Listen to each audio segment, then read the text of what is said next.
আসসালামু আলাইকুম, কেমন আছেন আপনারা সবাই? আজকে আমি আপনাদের কিছু আমার লাগানো কিছু গাছ শেয়ার করব।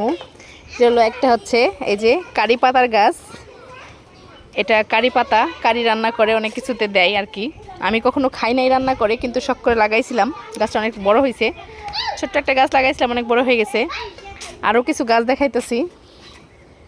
গাছগুলা হচ্ছে আমি নার্সারি থেকে ছোট্ট একটা ঘাস ফুলের গাছ আনছিলাম। এটাকে আমরা ঘাস ফুলই বলি। এই একটা ঘাস ফুল থেকে দেখেন আমি ডাল ভেঙে ভেঙে লাগাইছিলাম। এই যে এগুলা ছোট্ট ছোট্ট করে লাগাইছিলাম, এত সুন্দর হয়েছে, এত বেশি হয়েছে গাছ। আবার এখানেও আলাদা করে লাগাইছি, আরও এক জায়গায় লাগাইছি। এই যে এখানে একটা লাগাইছি। দুইটা গাছ থেকে আমার এতগুলা গাছ হয়েছে। ঘাস ফুল আমার অনেক পছন্দ, এটার কালারগুলো অনেক সুন্দর হয়। এখনও ফুল ফোটেনি, কলি চলে আসছে অনেকটাই।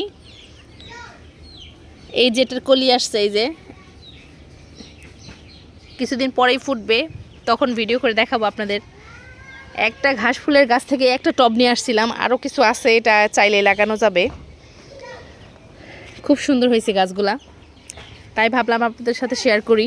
এই ফুলটা কে কে পছন্দ করেন অবশ্যই কমেন্টে জানাবেন। এত সুন্দর লাগতেছে দেখতে। খুবই ছোট ছোট করে গাছগুলো লাগাইছিলাম, খুব বড় বড় হয়ে গেছে। এটা তো অনেক সুন্দর লাগতেছে দেখতে।